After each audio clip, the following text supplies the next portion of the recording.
Good afternoon or evening, as the case may be, everyone. Welcome to Irongeek Cast number 172, New Albany Autonomous Zone. How's everyone doing? I'm good. Doing okay. Doing well.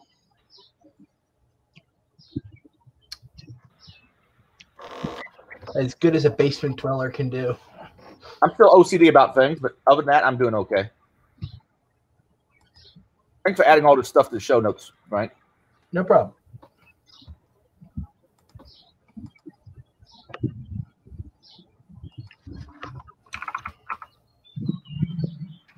Does anybody have any announcements they want to make? I started a DEF CON group locally called DC 516. Don't really have anybody in it yet, but you know, that's how it goes. Got to start somewhere. All right. Oh, do you have a website up or anything that people can visit? Yeah, DC516.org. Cool.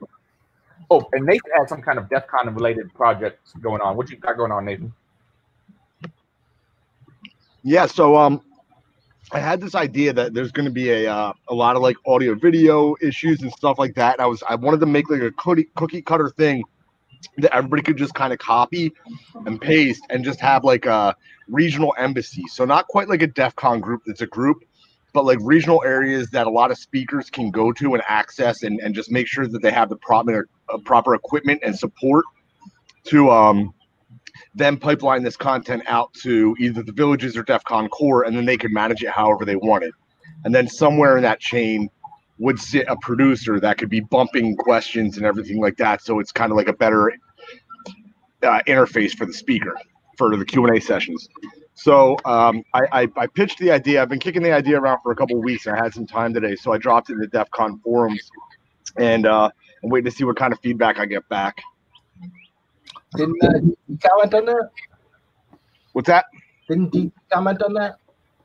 D'Artagnan said, is it like DEF CON groups? And then I explained the difference between the DEF CON groups and why the embassies. Because it's not for, like, I would expect it to be exclusively for speakers and for organizers, like people that are like working, right? So not really an attendee thing. There wouldn't be much reason to attend it other than to present. Gotcha. So, for example, how are you lowly plebeians? Yeah, no. So if you live in Kansas City and you're gonna present in, let's say, like the BCOS village, right? Then you could just shoot right over to Denver, because that would probably be like your closest regional hub, and there would be a studio waiting for you, where they have the mics and they have just all the everything you need, but well set up and like a higher quality. Interesting. Cool idea. Mm-hmm. I think another cool thing I was thinking about was it should be really inexpensive to do, which is going to create a tier of a sponsorship package where a small company in that area, like a consultancy, could sponsor the village for very little money, and it's just like good publicity at a really, really effective cost. It's not going to be there every year. Sounds pretty neat.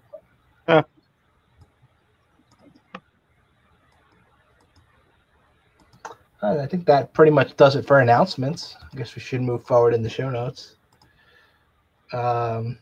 Starting with the breach report. So the first thing we have is Florence, Alabama, hit with ransomware 12 days after being alerted by Krebs on security. So I found this one pretty funny. It's because so Brian Krebs found out that a machine on their network had been infected with ransomware, and it was going to spread throughout their network.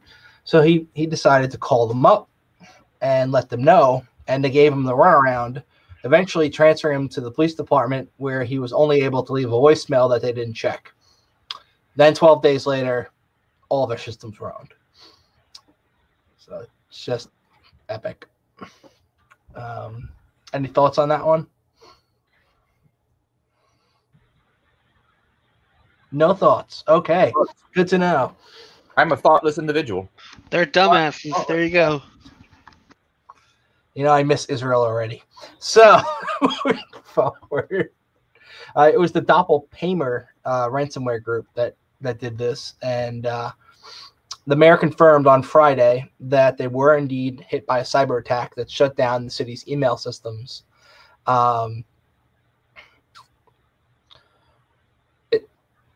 Steve Price, the IT manager, whose Microsoft Windows credentials were used in this attack, who had domain admin access, said that when the ransomware hit, they were in the middle of trying to get the city leaders to approve funds for a more thorough investigation and remediation. It's pretty funny. We feel like we can build our network back, but we can't undo things if people's personal information is released, he said. And of course, this is one of those ransomware gangs where not only do they encrypt your shit, but they also threaten to release your stuff if you don't pay. So tons of fun going on here. And if they just, not transferred the guy trying to tell them that their systems were about to get pwned to about 4 different people before finally transferring them to the non-emergency police number, which was not equipped to deal with it, they probably could have cut it off right at the beginning. But that's not what happened because bureaucracy is what it is. Oh, shit. Yeah. Next, we have some vulnerable stuff.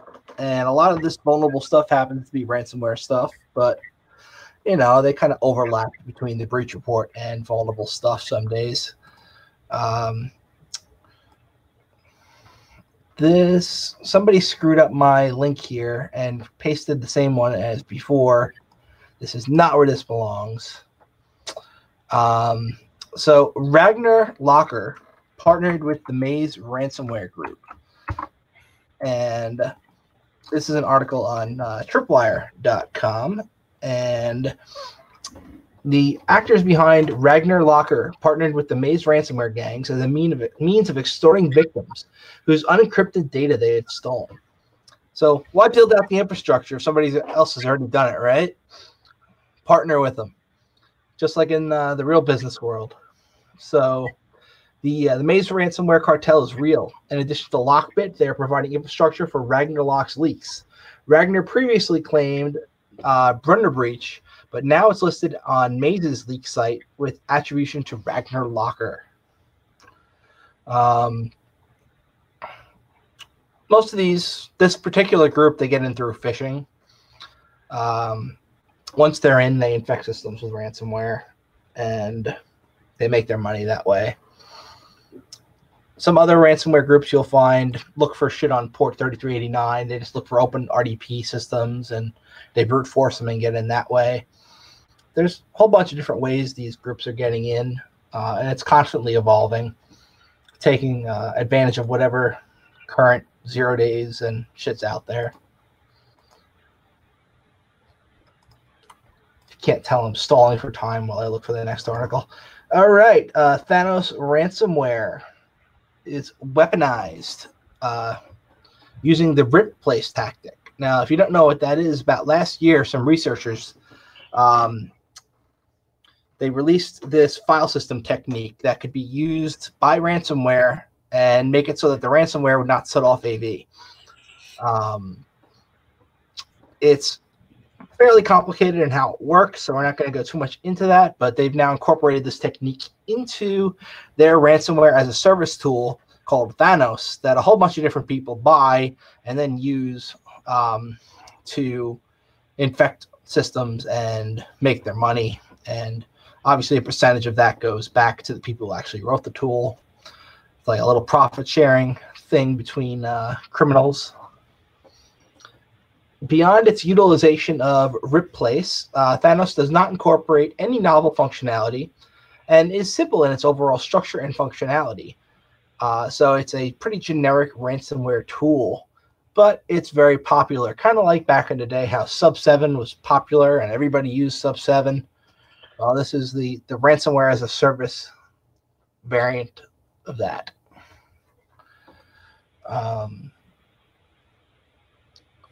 There's some customization it offers as far as the ransomware note goes, and what encryption tactics can be used, AES encryption.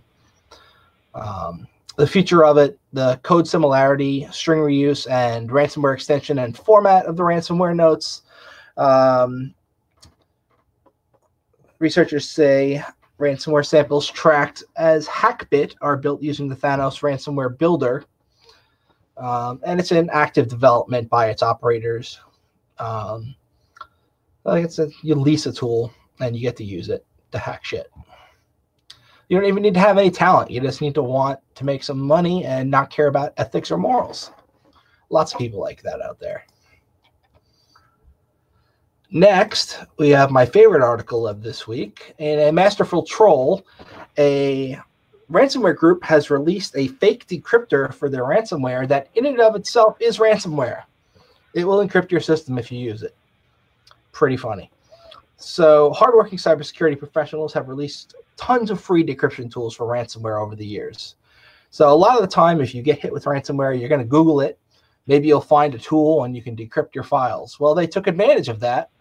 So somebody who's already got hit by ransomware now downloads this tool, thinking it's from a legitimate researcher on some somewhat sketch site, and they run it, and now their already encrypted files are now encrypted again with another strain of ransomware.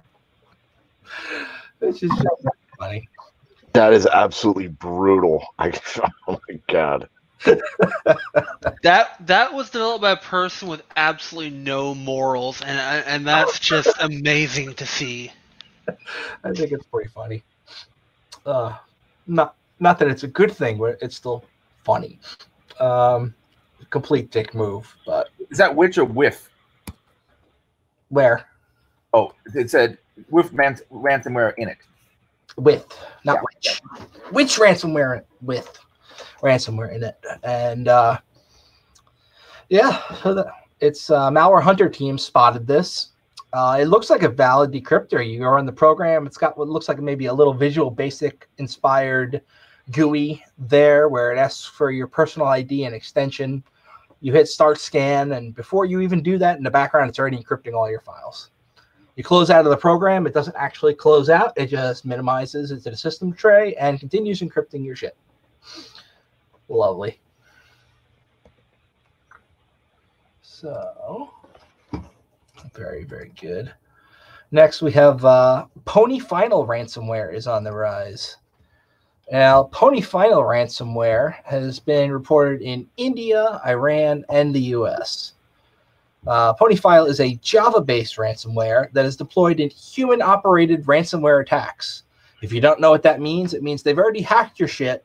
They're in there, and now they're going to infect it with ransomware because they haven't found anything else they want to do with it. A lot of the ransomware you'll see, it's designed for the user to execute and then infect their shit. This, on the other hand, is designed somebody who's already got access to your system.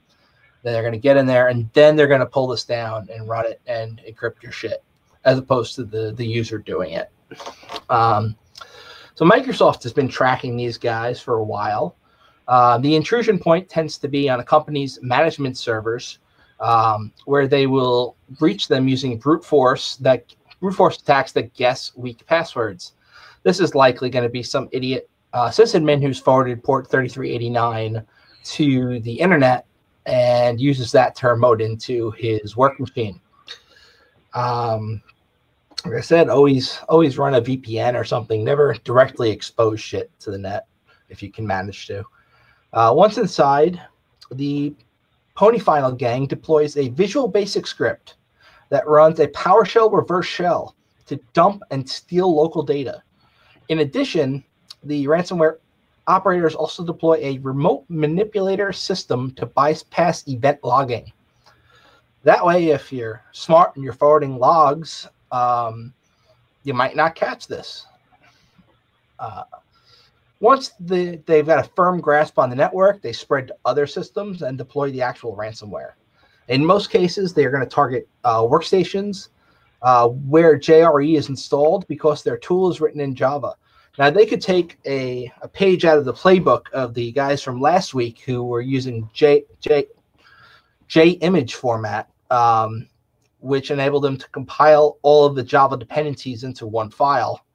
so that they didn't need to have the JRE on the system. But apparently this group does not know how to do that. Maybe they're not that advanced programmers. Microsoft says they've seen instances where the gang actually installed JRE on systems so that they could then run their ransomware.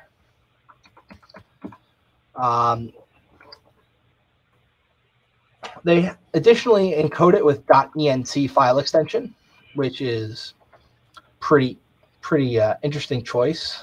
A lot of different ransomwares pick different file extensions. This one decided ENC was the best way to go. And of course, they dump a text file with the how to pay information in the ransomware note on everywhere where they encrypt files.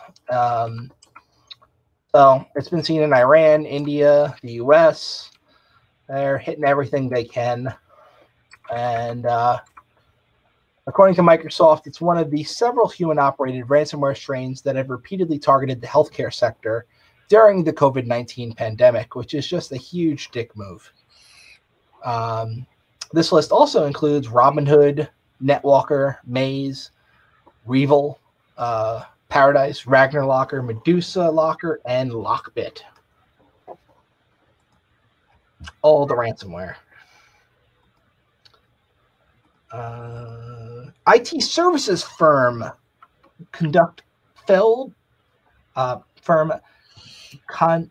I can't say this shit. Conduent, felled by Maze ransomware. Need to get some better glasses. So a multi-billion-dollar IT services firm has become the latest victim in the infamous Maze ransomware group after it appeared to target a widely criticized Citrix vulnerability. This would be that same wonderful vulnerability that Mr. David Kennedy released an exploit for in the NetScaler. New Jersey headquartered Conduent, I can't say it, CONDUENT, claimed to provide a mission-critical services and solutions for a majority of Fortune 100 and over 500 government organizations. That's hopefully not true. Can you imagine if a whole shit ton of the Fortune 100 companies just got breached through their MSSP? The firm admitted in a statement that its European operations were hit by an attack on May 29th. Our systems have identified ransomware, which was addressed by our cybersecurity protocols. The interruption began at 12:45 a.m. on May 29th, with mostly production systems back up by 10 a.m. the next morning. All systems have since been restored. Bad Packets claims that, according to its own research, a Citrix server run by the IT tech services giant was left unpatched for at least 8 weeks. The Maze Group has been observed previously exploiting CVE 2019-19781, Citrix ADC gateway products. This bug, of course, allows unauthorized attackers to perform arbitrary code execution on the machine. Just make sure your stuff is up to date is the takeaway here. You should try and get a good idea of what your external attack surface looks like and make sure that you minimize that as much as possible by patching systems so they're up to date. A good patch management program is very, very important. So you should all do that. Ransomware issues. How much ransomware clearing have you all done? Because personally, I haven't done any. I don't think. I don't do IR, and I got out of PC support quite a few years ago. Right. So I've done some DFIR work, but not nearly as extensive as people who are actually in the DFIR field. So I've tried to, analyze what happened on systems that have been hit by ransomware. On a very basic level, not nearly as advanced, like I said, as those people who do it for a living. Generally, I tend to find it's user error that is the real reason behind a lot of this, at least in the cases I've seen. There are, of course, things like this where they have a system exposed to the internet that's, it's running an old version of Citrix, and because of that, there's an RCE for it that's about a year old, and some ransomware groups have incorporated that into their technique where they're scanning for shit, and that's the shit they found. You don't have to be an advanced threat actor to go on to Shodan and search for a bunch of systems that may have a particular exploit that you've got a proof of concept for. So that's all I have to say about that. I'm tired of hearing myself talk. Somebody else talk. No. No. Oh. Okay, I guess I have to keep talking then. I miss Israel. He normally takes all of these. So next we have billions of IoT devices affected by a UPnP vulnerability. Now, for those of you who don't know what UPnP is, it's universal plug and play. It allows your computer to forward a port on the router without going into the actual router config and manually touching files and doing that stuff. I used to do weird port forwards at a coffee shop I went to. Yeah. So UPnP is a cool technology. That's also somewhat vulnerable, but it allows you to forward ports without having to log into the router to do all that shit. It's very good for BitTorrent. Allows you to poke some holes in the firewall so you can get some solid connections with peers and download your wares. But it was invented a long time ago, and things have, of course, evolved since then. So it meant users don't have to configure router ports, essentially, and the device will just do everything. Now there's this vulnerability that came out this year called Call Stranger, which is CVE 2020-12695, which abuses the subscribe function that makes it possible when you're doing essentially like an SSRF type vulnerability. They don't go too much into how it works, but essentially the attacker is able to exploit the flaw and use it to co-opt vulnerable devices for things like DDoS attacks and bypassing DLP security to sneak out data from networks and maybe carry out some port scanning for exposed UMP devices. A lot of devices are affected by this vulnerability, and if you are running a router, you should probably log in and turn off UPnP if you're not sure if your router is vulnerable to this or not, because most people can get by without using it. Billions of UPnP devices need to be patched, and that's a lot of devices. Many devices are old, and they're not going to even receive a firmware update that will fix this issue. So once again, another reason to disable UPnP if you can.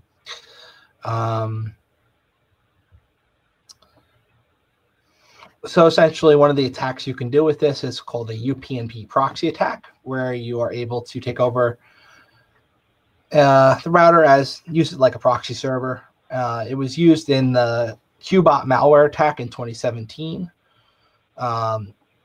And going back further, unplug don't play vulnerabilities in 2013. Most famously used by the Conflicker worm in 2008.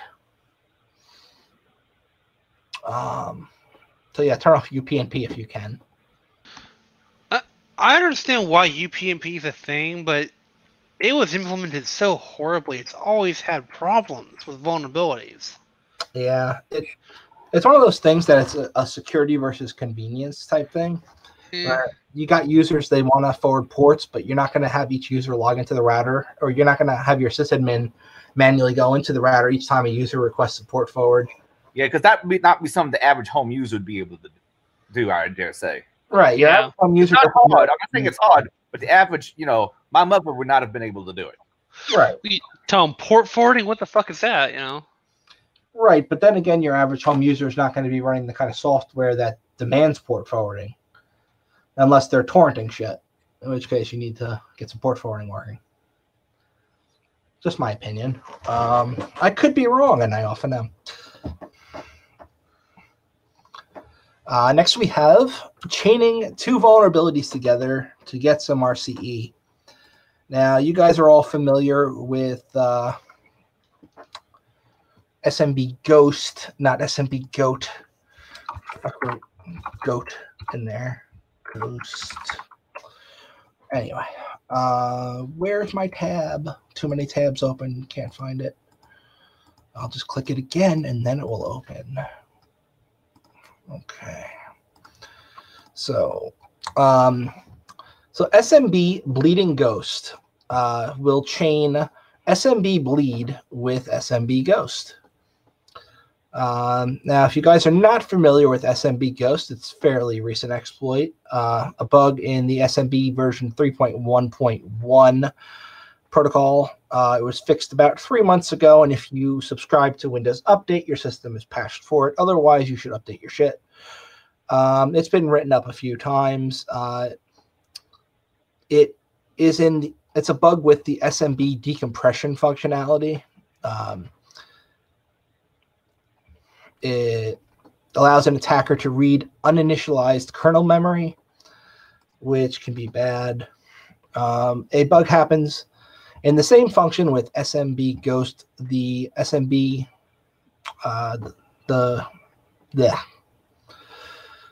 so like, I'm not going to get into the technical specifications because, to be honest, I don't even understand them because I'm a lamer.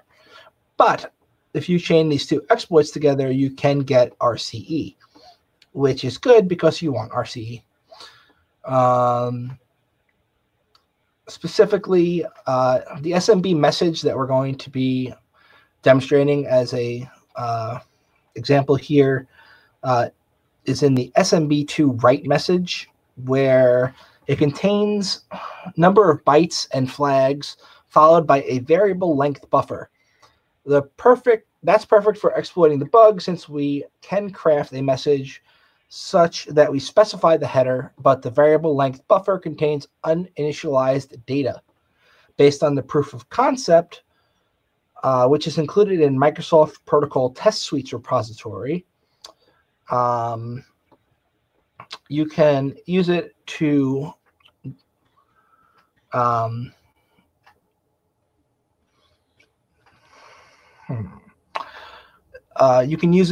leak memory in a non-paged pool. I don't know what this stuff means. I don't reverse engineer this shit too often. So there's source code on this site if you want to take a look at it. It's in the show notes. And if you go through them, if you're one of those guys who likes to write exploits or take shit apart, you will understand it much better than I do. A lowly SOC engineer. Next, we have how phishing and malware attacks are evolving. This is an article that was written by Google and then rewritten by ZDNet, so people who are not techies can understand it. Cyber criminals are tailoring coronavirus-related phishing and malware attacks to make more effective targeting of victims in certain locations around the world, even as attackers continue to distribute millions of malicious spam emails every day. Google Cloud has detailed how in the past month, they've seen the emergence of regional hotspots for COVID-19 related cyber attacks. If you are somebody who uses Alien Vault, you will actually notice, you will see in the seam now, whenever somebody visits a URL that has COVID-19 or coronavirus in it, that trips an alert. Because these things are so prevalent that we want to catch people going to these sites, and we want to be able to tell them you shouldn't have clicked that. In each case, the attackers and the scams are using regionally relevant lures, such as fake government advice, in an effort to reel victims in. One example, targeting people in the UK, masquerades as an email from the Small Business Grant Fund, a government initiative to help small businesses get through the coronavirus. These attacks, which often involve a malicious file or a phishing link, are designed to trick the victim into giving up personal information as well as financial details. Other attacks are more basic, but could also provide an instance where people will fall victim to messages which are supposedly from Google, but are actually from attackers. One example being a message where attackers are attempting to distribute users' subject lines related to the coronavirus to lure users into opening a message, and the email claims they've requested to deactivate their account and must click a link within 24 hours to keep this from happening. And the link is, of course, designed to harvest data. Meanwhile, campaigns in Brazil are prying on financial fears and the rise of streaming services, while attacks in India are focused around back-to-work health schemes. Most attackers are sending these messages out, and Google notes 99% of scam messages, spam campaigns claimed to be from governments or Google are now automatically blocked by most mail filters, which is good. The company said it has put proactive monitoring in place for COVID-19 related malware and phishing across its systems and workflows. However, these threats are not new. There are existing malware campaigns that have simply been updated to exploit the highlighted attention of COVID-19. So essentially, these guys have these templates and they just modify them so that they are related to COVID-19, and they keep their same shit in there.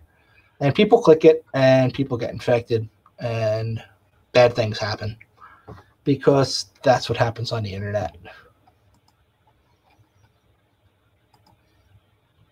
Next, Adrian's going to take this one. Yep. We have the Seattle Capitol Hill Autonomous Zone. Yeah, this is a funny-ass story. Tim Pool's done a couple stories on this one if you go check out his YouTube channel. But apparently some Antifa-like people, let's say, people have those kind of empathies and also communist sympathies, which is kind of, they're both kind of intermixed, honestly. In case people don't know, black and red flag is generally a narco-communist or narco-syndicalist. There's a difference in the flag depending on which one's on top, which color is on top. Adrian, you really can't call you can't really call anarchists or communist people, so good use of the word entities. These beings have decided to co-opt of Seattle, known as Capitol Hill, at least some blocks of it, and set up their own little space they don't consider part of the U.S. and they're trying to police it themselves and so forth. So far, I've seen various screenshots. I'm not sure are accurate, saying that we're running out of food and someone sent in soy products, and I'm not even kidding here. What was it, soy products, vegan stuff, and other items? It was just incredibly silly. If you look up the person who supposedly is one of the leaders involved in it, it's pretty hilarious. They've shut down their Twitter account to be viewed from people who they're not allowed to follow them. Yes. Let me see if I can screen share real quick. I think I've closed everything that might be embarrassing. Famous last words before we see your porn in the background. But Heavy has a good article on this, it looks like. Heavy is usually really good about covering recent news and giving basic facts. But they barricaded off some parts of the street. My understanding there's some armed people there as well. But yeah, they got a section of Seattle, apparently. And as far as I know, the cops aren't moving in because they just figured to let them burn out. I'm not sure what businesses are affected in the area. They should just make it so people can't go in, and they'll eventually get hungry and leave. Yeah, I guess if you turn off the power to those blocks, that would also do it. Power and water. Well, the article said that the cops left willingly, and it was a move by the mayor to go, okay, this is a trust exercise. I don't believe it's a trust exercise. I think they're going, these people, if left alone, will eat one another. That's probably accurate. I mean, it does happen more often than not. They go against each other. Yeah, they have no idea how to run anything. You know, they'll last for a few days, maybe a week or two. I like how they let homeless people in, and then the homeless people ate all their food, and now they're that was one of the tweets. Or what happened? I think in what was it? Not Seattle. There was another one that happened. I think in San Francisco, where basically they drugged themselves out. They literally like drugged themselves out. You know, like getting heroin and shit. And yeah.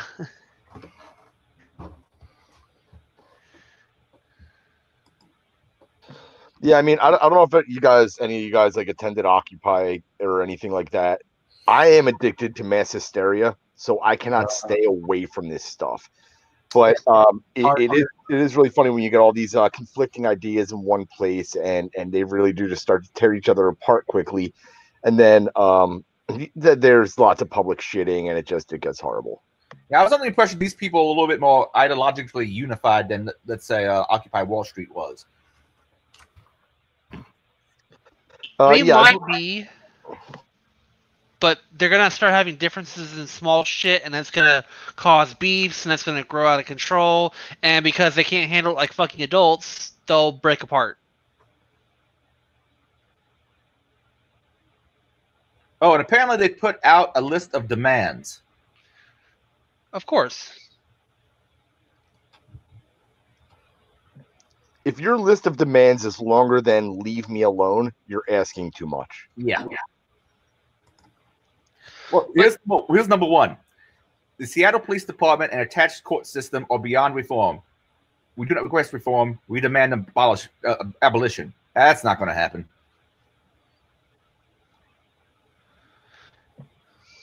Well, I was listening to the verbiage and the way that they're talking about the defunding and everything like that. And it's not the funding at all. It's reformation. And it just sounds that... For some people saying it, maybe, but these people, I think, would actually want it completely disbanded. I'm for privatized systems, but that's just me. I'm a minarchist, but I'm not even sure about privatized systems. But we can talk about that later. Oh, we demand an end to the school-to-prison pipeline and the abolition of youth jails. I'm sorry, some kids need to be locked up. Mm-hmm. Sometimes. You can reform it. You can debate who should and shouldn't be in there. Oh, here's one. Number two, I should have done. In the transition period between now and the dismantlement of the Seattle Police Department, this is sounding pretty severe, dude. We demand that the use of armed forces be banned entirely. No. No guns, no batons, no riot shields, no chemical weapons, especially against those exercising the First Amendment rights as Americans in protest. But were these people necessarily exercising the First Amendment rights, or were they rioting and looting? That's what I want to know.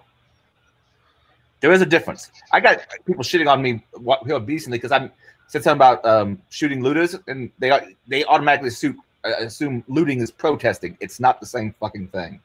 Well, these people are forcibly occupying a section of government, land, public property, police stations, and presumably, I mean, we're even hearing reports of them demanding for private businesses to pay protection money. I mean, that no, that's no. You're not crossing a big line by doing that. All right. I don't know about these individual cases. They want some more reform as far as, they want some research done into police brutality, and they want various cases reopened, but I haven't looked at those cases, so I don't know if I'm going to agree with them. I'm going to take a wild guess. Some of those cases were completely justified, but I haven't actually looked at those ones yet. Number 5, we demand reparations for victims of police brutality in a form to be determined. That's way too open and broad, and no one's going to agree to that. I mean, if someone actually got beaten for illegitimate reasons or something like that, or got arrested for illegitimate reasons, yeah, fine. But I'm not sure I'd want these people to make those particular choices, especially after I've looked into the background of the person who is in theory in charge of some of this.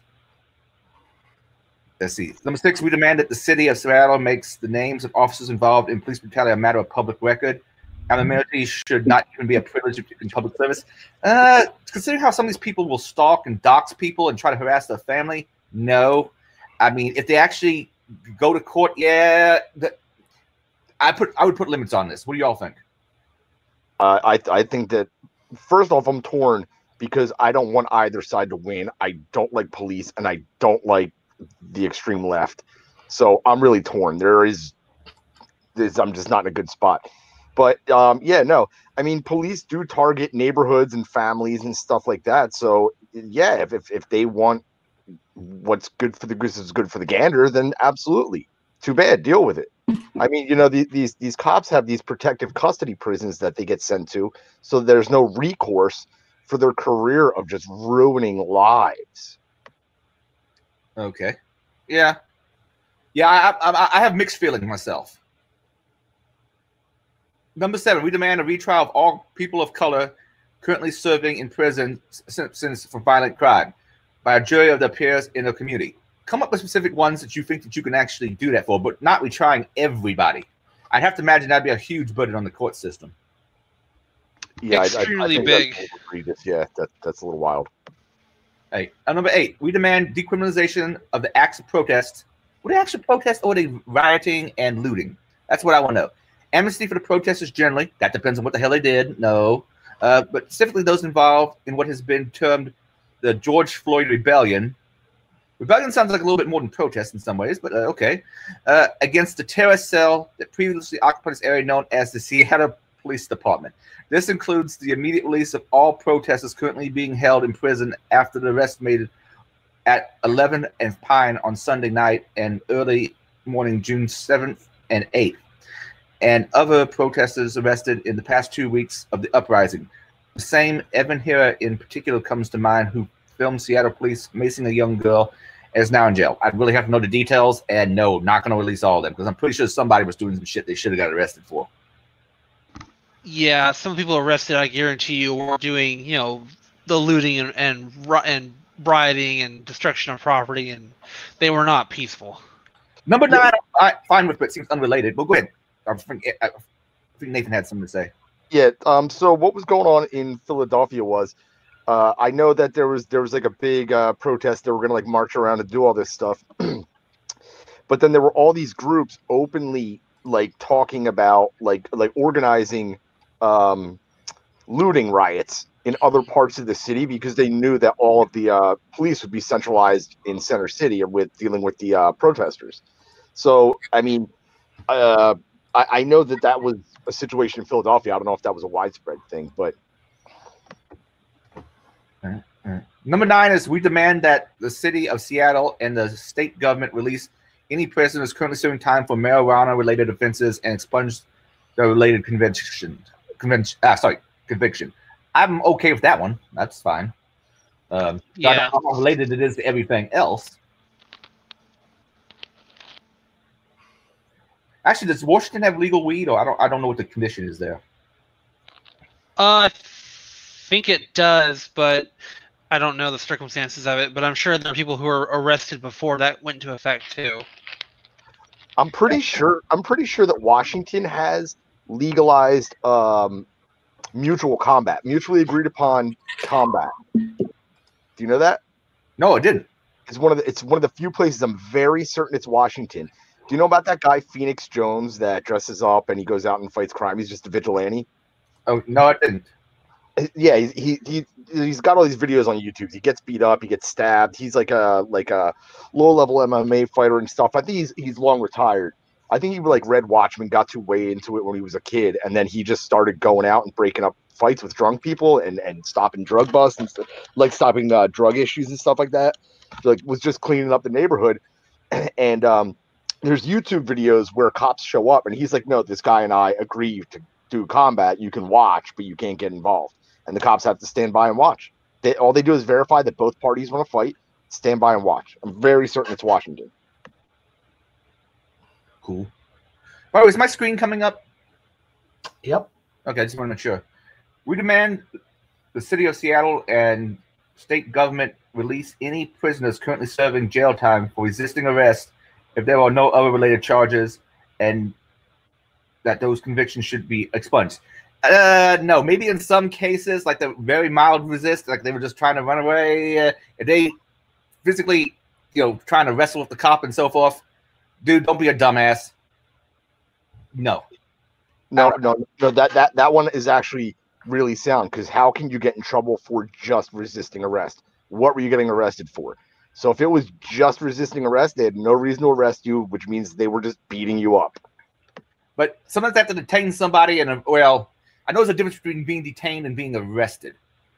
But sometimes you might have to arrest someone to find out more information.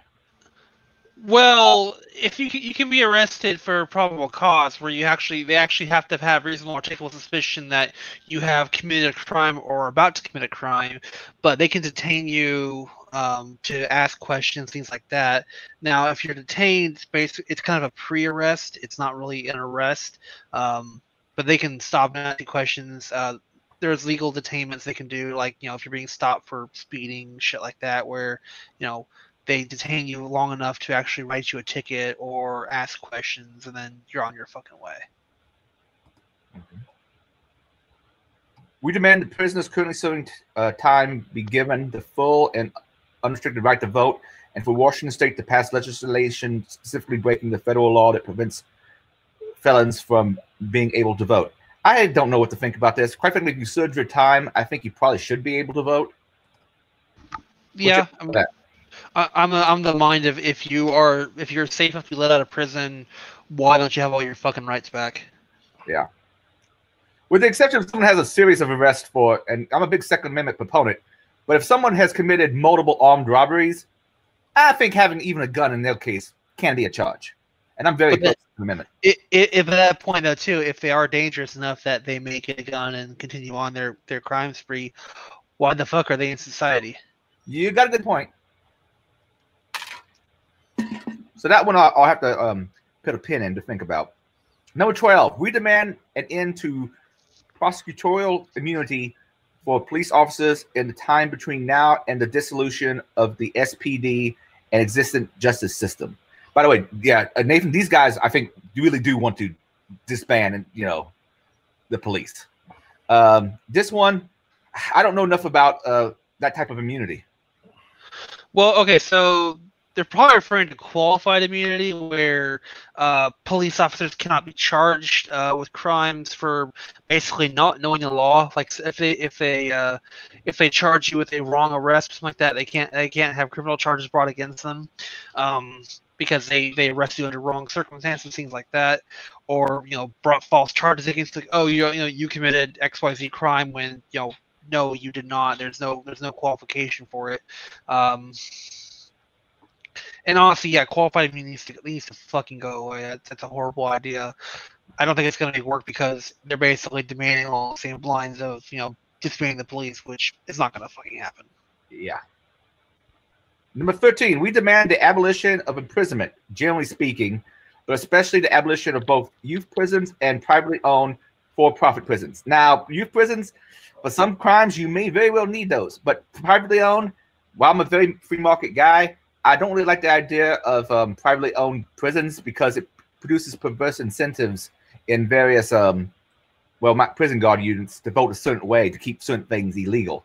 So I'm okay with getting rid of privately owned prisons. I'm not sure about abolition of prisons, and nah. But yeah, the privately owned ones, I'm for having the government run prisons. What's your thoughts on that? I'm the same way. I'm gonna hop in on that one. So the problem with the privately owned ones isn't the prison itself; it's that they have one customer, and it's a bad customer that makes them do bad things. So if you didn't have that bad customer, and if the goal of the prison to stay in control of the prison was to service the community best by keeping them safe without being abusive to the relatives that are in the prison, that are related to the people that are in that neighborhood and in that jurisdiction, I think that private prisons would look a whole lot different. Yeah, and to kind of build on that as well, private prisons tend to want to work with the motives of the company that owns them, which is, private interests are not always public interests, because private interests usually revolve around making money, which, nothing wrong with that. But when it comes to prisoners and justice system, that line can get blurred really fucking fast. There could be a real, dissolution between rehabilitative or punitive or reparational justice versus making money. And two are not always mutually exclusive, but there are certain ways that can be abused. Oh, has anybody been looking at the live chat on YouTube? I'm not. Let me pull it up. I'm afraid of switching it up over to it because I don't remember if I left certain things revealed in that particular tab or not.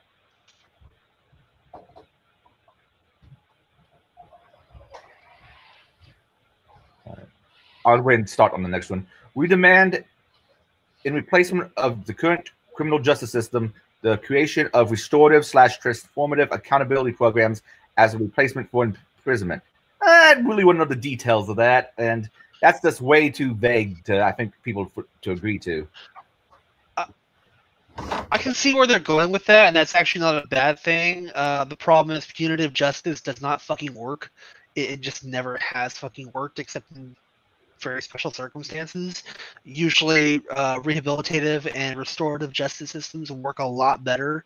That's basically where you reform someone to be a functional member of society, or you make them work off a debt to be, like say you steal $1,000, well, you work off to pay that $1,000 back, and now you're back out.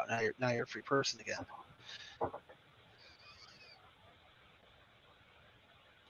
Okay, we demand autonomy to be given to the people to create localized anti-crime systems. What exactly do you mean? How's that not going to become corrupt like the cops? And are we talking something along the lines of lynch? What is it? Lynch mobs? Yeah, and I mean, that's why community policing is great, but then can it get perversed into something bad? Can you start getting protectionist groups together? Yeah, people watch, but not like arming citizens and telling them to go stop crime. Yeah, no, something, and that's kind of like a neighborhood responsibility where, like, people have block captains and stuff like that. Neighborhood watch is a good thing, and know your neighbors and all that fun stuff. But as far as like privatized police forces are, they already exist. A lot of campuses supplement with like Allied Barton and Garda, and they have these armed guards. So it's not like this hasn't already been in play for a long time and tried out in a lot of different environments in a lot of different cities. Do we have any interesting questions in the chat or statements? Is anybody monitoring the chat? I'm looking at it. Nothing really serious. Okay. Nobody saying anything cool? There's someone there who's saying a bunch of weird stuff, but I'm kind of reading through it, see what they're talking about. We demand that the Seattle Police Department, between now and the time of its abolition in the near future, empty its lost and found and return property owned by the denizens of the city. Well, first of all, is it an actual lost and found? In which case, they probably don't know who it goes to. If they're talking about police customs, police custody of like evidence and so forth, yeah, I do believe that should be released back to people after the assuming it's not something illegal to have. I believe that should be released back to the person they took it from. A lot of police departments actually make a shit ton of their money through confiscations. And sometimes they confiscate money and just say, well, we think you were going to use it to buy drugs, so it's ours now. Yeah, I don't like that at all. Put it in their general fund. There's a term for that. I can't remember what it is. Seizure of assets? Yes. Asset forfeiture. Yeah. Yeah, that's There was the thing about this little couple that was driving, I think, through Arizona, and they got stopped by the cops, and they had their life savings in the back because they were moving, and the cop took all that money, said that they were probably using it to buy drugs, and they just never got their money back. It was like a couple $100,000. Yeah, I'm definitely for those people getting that money back if they weren't found guilty of any crime. Well, they weren't even charged with anything. The money Yeah, was just let them go after that. They took the money and said, "You're on your way." Because I mean, basically, they'll tell you, "Hey, you can either give it to me, or I can charge you with a crime, take it, and you'll fight to get it back." Crazy. Yeah, I don't like asset forfeiture. Yeah, it's another horrible shit that needs to be fucking abolished. Yeah, I agree on that one. We demand justice for those who have been sexually harassed or abused by the Seattle Police Department or prison guards in the state of Washington. They're sure if they actually did it. Well, first of all, what do they consider sexually harassed? What do they consider abused? If it's something that truly reaches a illegal level, yeah, I agree. However, I'm not sure what these people count as being that.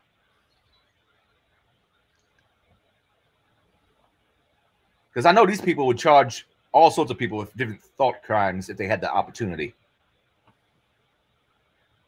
All right, 18. We demand that between now and the abolition of the SPD, that each and every SPD officer turn on their body cams, and that the body cam video of all Seattle police should be a matter of easy accessible public record. I generally agree with that. Pain in the ass set up. Do you imagine having to Yeah, that would be a pain in the ass to set off. And you know what it also do? It would piss off a lot of people like Now This and so forth who get like limited footage, because I think a lot of times the body cams on cops actually exonerate them.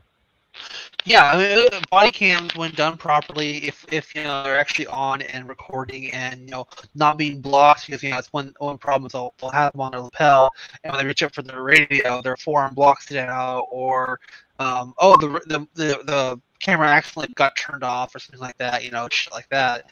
And some dude got fired recently because two guys in his department went and they were on a call, and the call got violent, and both their body cams were off. Yeah. So they only had he said Yeah. going on there. And sometimes those do end up, I think a lot of the time, end up exonerating the officer. There's two channels I watch sometimes on YouTube. Donut Operator, who's a former cop, and Mike the Cop, who I think still is a police officer of some kind. And they cover a lot of like shooting videos and so forth. And someone will get all outraged over something that was posted on Twitter. And then more footage comes out and you're like, oh, there's more to this story than what people are telling. Yeah. Mm-hmm.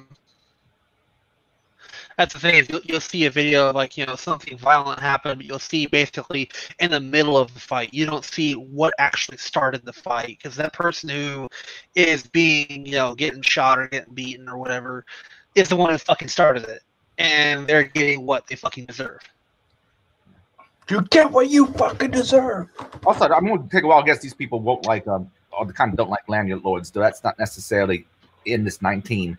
And 19 looks like it can be split up into different points, but we demand that the funding previously used for Seattle Police be redirected to A, socialized health and medicine for the city of Seattle, B, free public housing, because housing's a right, not a privilege. I'm not sure if I agree with that.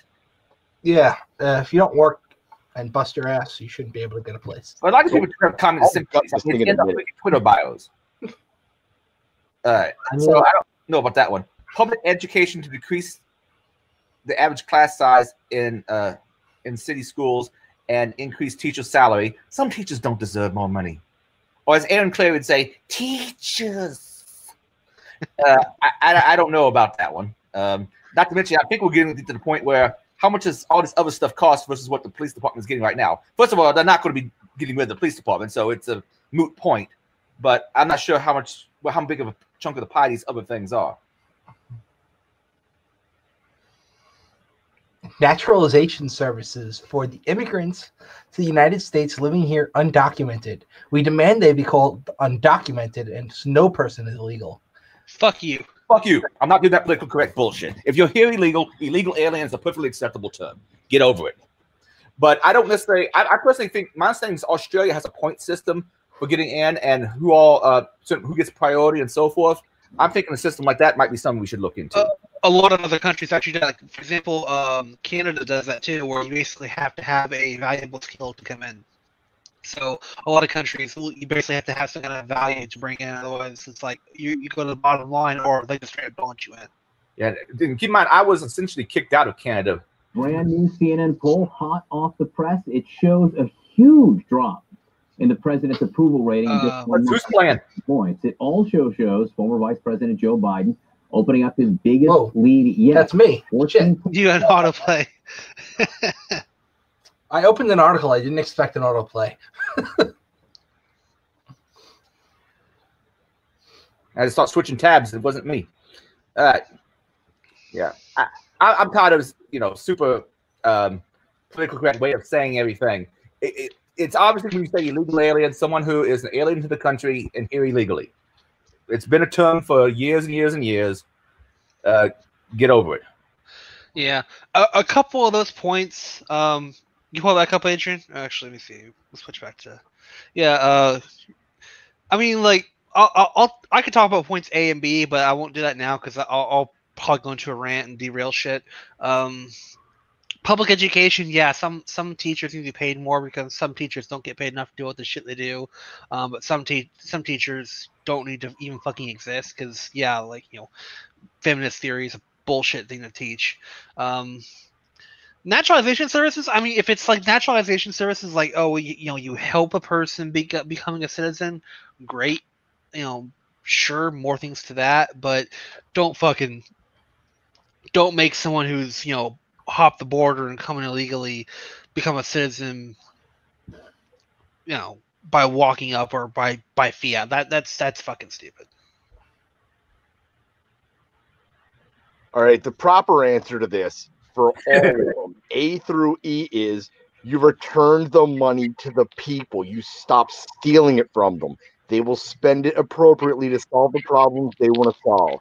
They will advocate for the charities they want to advocate for to raise funding. Stop fucking stealing other people's money. Okay, if they're going to defund the police, then I would agree that would be the way to go about it. Yeah. Then everybody has the money to buy their own guns. I mean, at the very least, give people the option of what they want to do with it. Okay, this next list of things, though, I mean, get more confused by a little bit. Well, not confused. I know where they're coming from. It just, I don't think it. I'll get to that. We also have economic demands that must be addressed. They're not going to be, before they address all this shit, they're just going to come in there and kick your asses out. Yeah, the degentrification of Seattle, like that's going to fucking happen. Yeah, we demand degentrification of Seattle, starting with rent control. Doesn't gentrification normally mean they build an area up to be nicer, but then everything gets more expensive? Plus, you can't just implement rent control in a place that doesn't have it. It's like, because when you do, people don't have to charge much for the people you're renting to. It's like, it's not going to happen. Yeah, and you have to have. There's some things that you want the buildings not to be upkept. You want to have a motive for people to come in and build more housing. I mean, no, this non-free market shit, I don't think it's going to work. Oh, look, they demand the restoration of city funding for arts and culture to reestablish the once rich local cultural identity of Seattle. Fuck it, if it can't make money on itself, go away. My personal opinion is the government has no business funding the arts. Yeah, I think this can be broken into two groups. It could be broken into that's other people's shit, so don't even talk about it. And okay, you're actually trying to problem solve. I think they're more talking when they talk about local cultural. They're probably talking about the indigenous culture, the Salish, things like that. Which, no, fuck you. We demand free college for the people of the state of Washington due to the overwhelming effect that education has on economic success and the correlated overwhelming impact on poverty on people of color as a form of reparations for the treatment of black people in this state and country. So reparations going to cover white people going to college for free too? No, I don't believe in treating people differently or special because of the race. So I would not have them do that. Also, I'm okay with the idea of some government-subsidized education. I'm not sure about free, but you have to major in something useful. If you do something in the grievance studies and look up grievance studies and you want to know what those are, no, you don't get any freaking money. Or if we do give you money, you have to let us tattoo on your forehead what your major was. I want to get a gender studies degree. No gender studies degree, and generally no ethnocentric studies degree, because most of those have become garbage. I mean, I understand that I did studying, let's say, African history, Chinese history, history of South America, and so forth. But my understanding, a lot of these just become grievance studies majors. Have you heard of the so-called squared hoax? What if I want to study intersectionality? Have you ever heard of the so-called squared hoax? Mm-mm. They wrote all these ridiculous papers for various grievance studies, and it got them accepted. One of the things that got accepted is they rewrote parts of Mein Kampf with intersectional feminist rhetoric and got it accepted. I remember that now. That was Jewish people, and they put in white straight men or something. I remember that. That was fucking great. They also did one on dog parks and dogs humping and heteronormativity. No, the dog humping thing was about male dominance and how the dogs were raping their other dogs. Which is funny if you actually look at dog behavior, because even female dogs will hump to show dominance. So, yeah. The next demand is that between now and the abolition of the SPD, Seattle police be prohibited from performing homeless sweeps that displace and disturb our homeless neighbors. And on equal footing, we demand end-to-end evictions. However, We demand an end to all evictions, as in don't evict anyone. Bullshit. Yeah, If you that's don't pay what your I said. eventually you eventually get evicted. As far as homeless, want to be the nicest as you can, help them out. Maybe we can build some more shelters. But if someone's constantly panhandling in someone else's business and keeping people from wanting to go to that business, I believe, a sweep. Or if someone is constantly, repetitively shitting in the middle of public. I know we had huge abuses in insane asylums and so forth in the late 60s, early 70s, I believe it was. And we got rid of a lot of them, but there was some people walking the street. Like probably the person who wrote this article who maybe need to be in one. Yeah, that's unfortunately where the policies that Reagan set up, where they defunded a lot of things and shut a lot of stuff down, which is why we have so many fucking homeless, mentally unstable people now. The problem is most of the time when you have homeless sweeps they talk about, it's usually because A, they're in an area that is dangerous to be in. Either it's structurally unsound or it's a place where might be prone to traffic coming through, things like that. So they're trying to move them out of there because it's dangerous to them. B, because the homeless are becoming violent. They're attacking people, or they're leaving drugs and needles around, or sexually assaulting people. They're becoming an actual menace to society. Or C, they're trying to get them out of a dangerous situation, like it's fucking cold, you're gonna freeze to fucking death, or it's hot, you're gonna fucking heat stroke out and die. So they're trying to get them out of there to actually do a shelter where they can be taken care of. Most of the time they're not being fucking abused. That's some horse shit.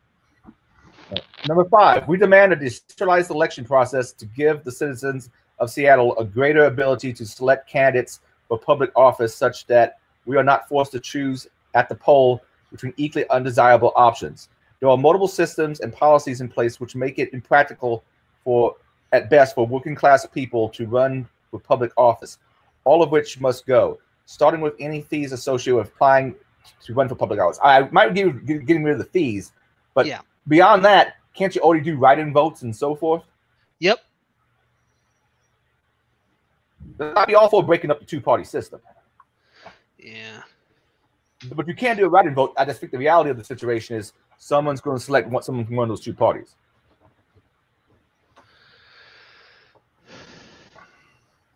Actually, do you have any idea, Nathan, about how many libertarians actually hold local public offices across the country? I really don't. I know the people that run the Mises Caucus, they do a really good job. They have the Ron Paul endorsement. So, I mean, in my opinion, when it comes to libertarian, I like the libertarians because they make more libertarians, and then I turn those libertarians into anarchists, right? So I really don't pay too close attention. You're an anarchist that follows the non-aggression principle in general, correct? I'm an anarcho-capitalist. I believe that the only ethical thing to do is vote with your dollar. You have your dollars, and that's all you have.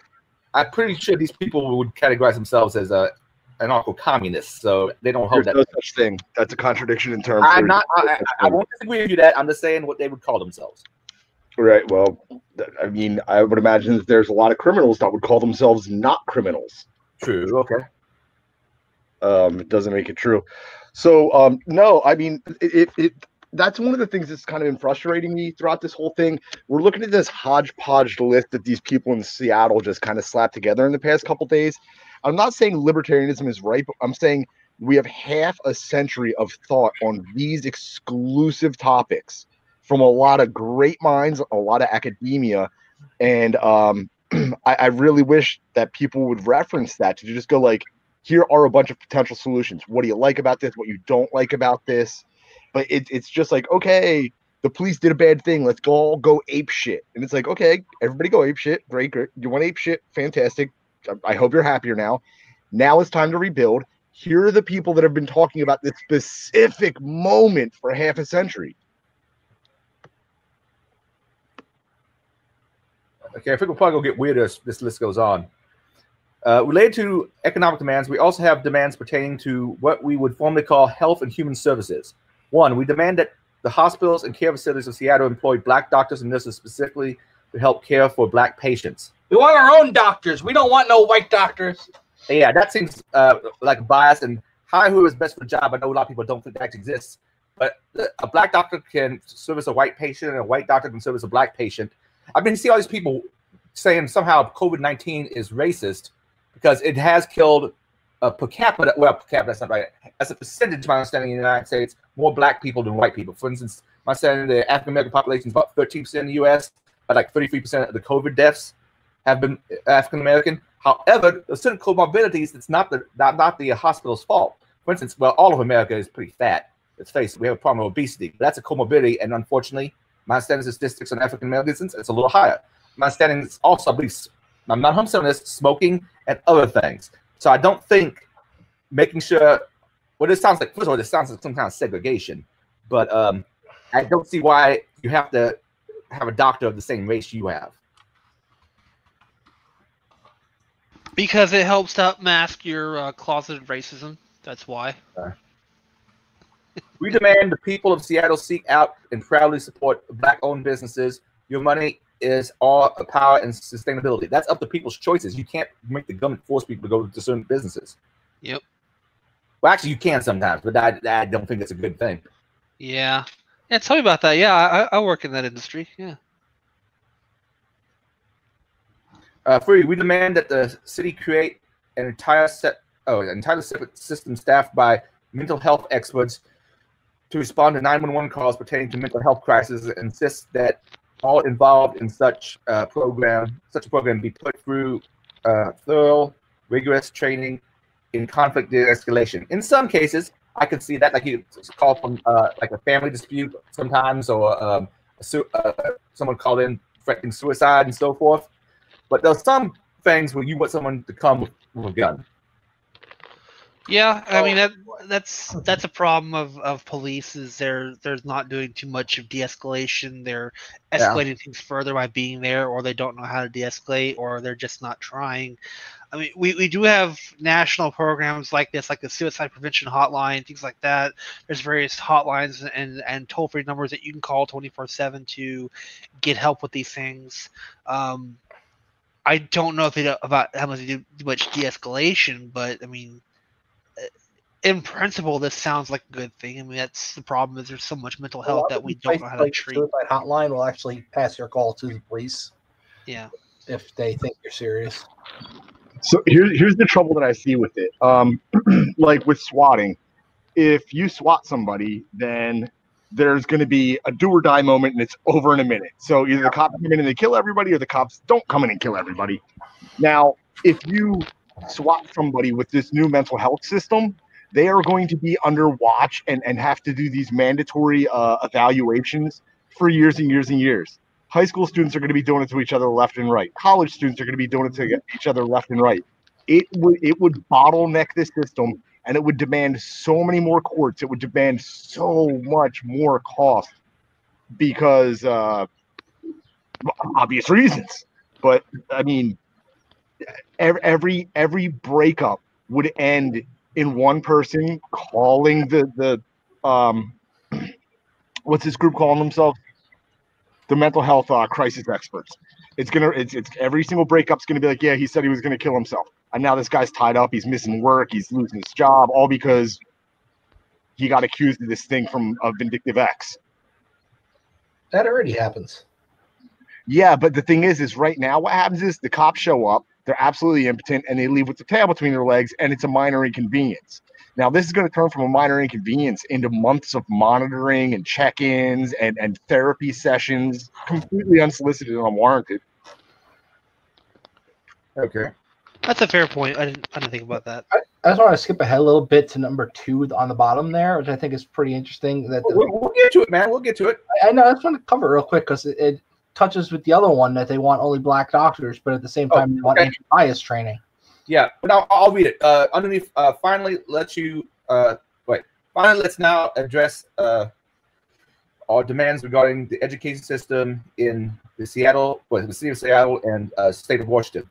The number 2 point was, we demand that thorough anti-bias training become a legal requirement for all jobs in the education system, as well as in the medical profession and in mass media. I'm sorry, when I hear anti-bias training, I hear indoctrination. Yep. You have some more to say on that one, Frank? Just that if you're going to have an anti-bias training, you shouldn't also be demanding that only black doctors treat black patients. It's kind of like, that's pretty messed up. You know, how's that anti-bias right there? That's pro-bias. Now, number one in this section is we demand that the history of Black and Native Americans be given a significant greater focus in the Washington State education curriculum. Well, that depends on how much focus they have now. Yes, it's sure you should cover some of it. I'm not sure as much of it would be relevant to what shaped modern events as other types of history, American history in general. But yeah, maybe. I mean, if they throw out a bunch of that, you know, standardized testing shit and replace it with that, sure, that sounds good because it's actually something at least moderately useful.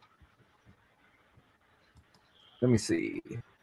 Number 3 is we demand the city of Seattle and state of Washington remove any and all monuments dedicated to historical figures of the Confederacy whose treasonous attempts to build an America with slavery as a permanent fixture were an affront to the human race. First of all, they're not in Washington State, period.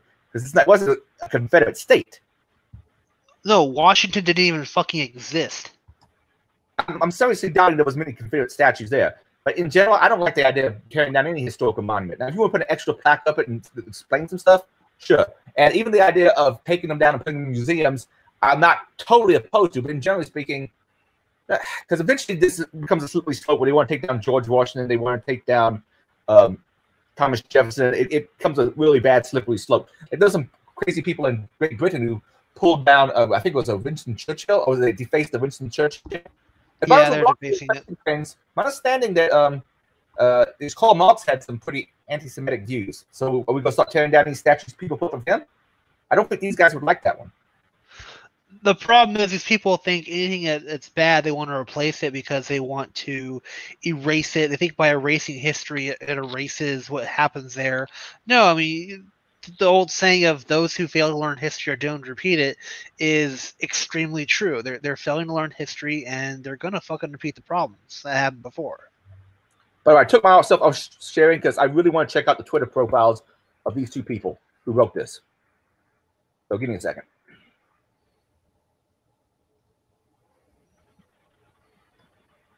Let me see. Any other interesting?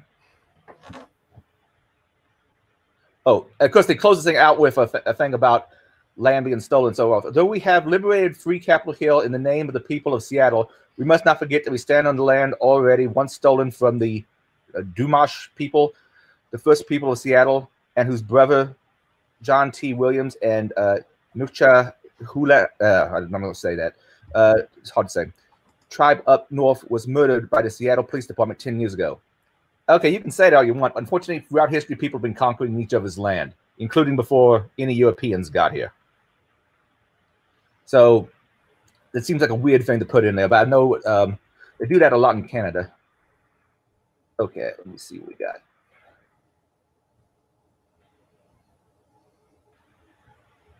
Okay, that was one profile. And this is the other profile.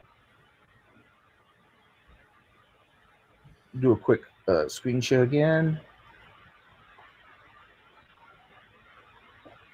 Okay. That would be pretty much what I would expect, but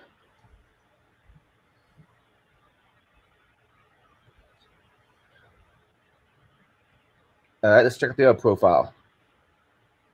Anarchist, socialist, pacifist. First of all, how can you be an anarchist socialist? Because how do you redistribute the wealth without having a hierarchy?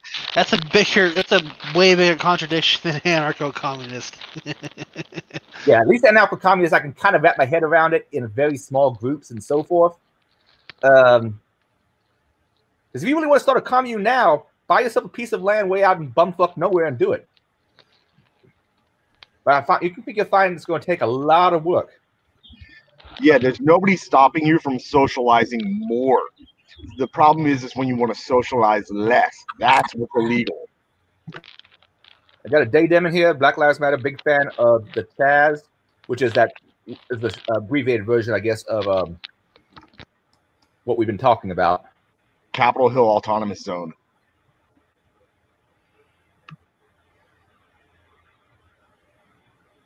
Yeah, my saying really hasn't broken down the violence as of yet. It's more of a sit-in sort of thing. But yeah, these people actually expect to get the demands What do you think the percentage chance of Seattle actually fulfilling those demands is? They won't do shit. They'll sit on it and wait for them to burn themselves out. Like I said, within a few days or a week, they'll either have run out of supplies, or they'll have turned it into a giant shithole, or they'll be drugged out, or they'll start killing themselves off or killing each other off because of rapes and beefs and shit, or driving people out. It'll fucking break apart.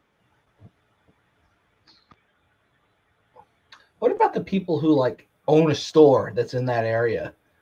Is it just like a huge fuck you to them? Like, tough shit, your shit's now belonging to these people for now? Some of them are actually reporting that they're being told to pay protection money. I think I mentioned earlier.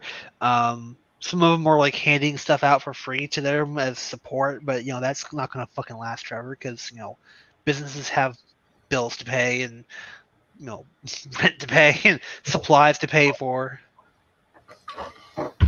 So that'll last all of like a day or two.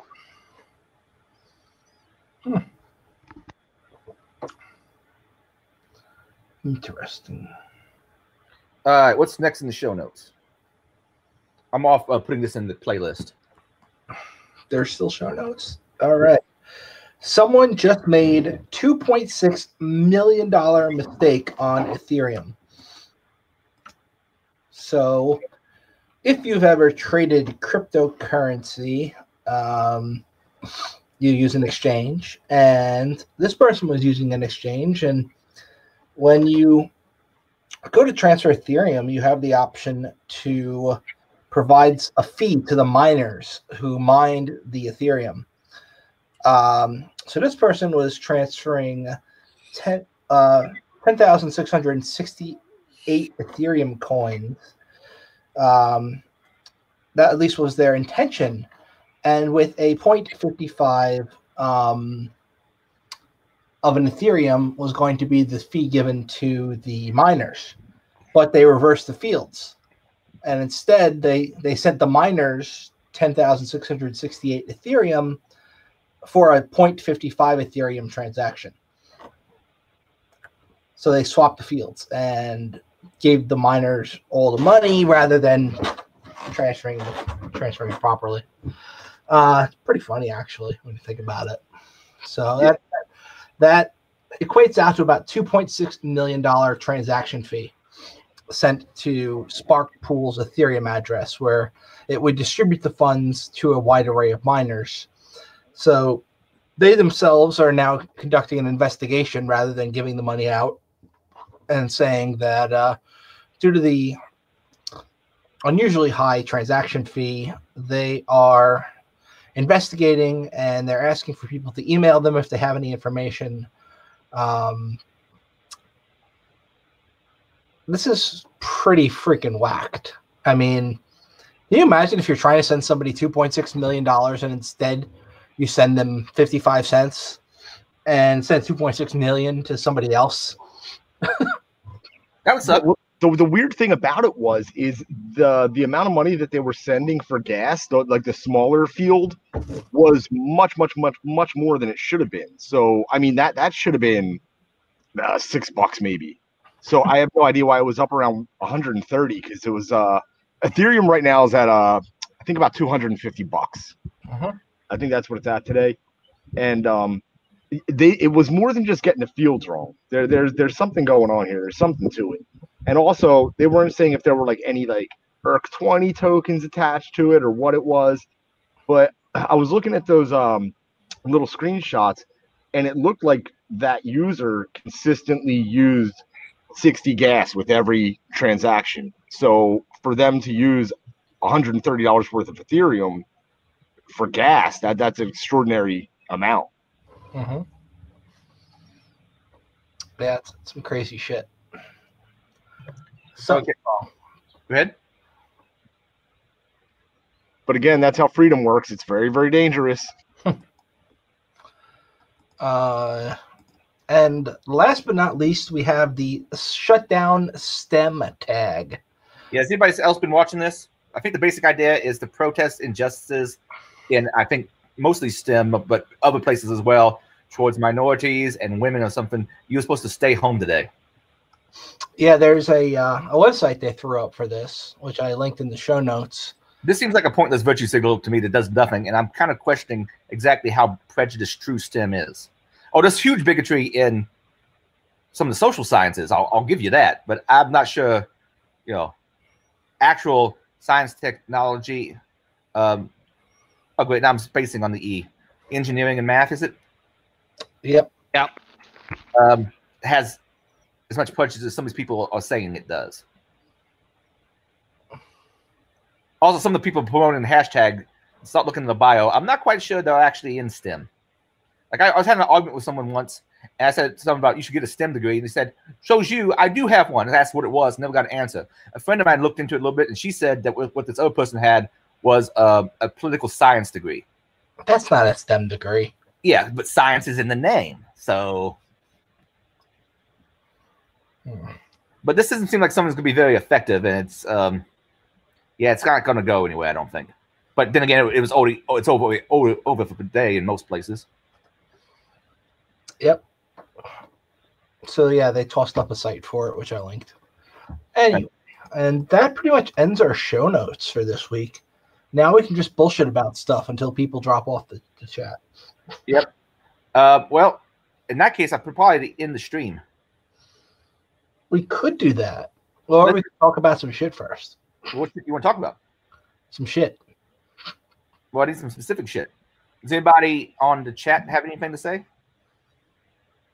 No, it's pretty much been a couple of rambling on, so.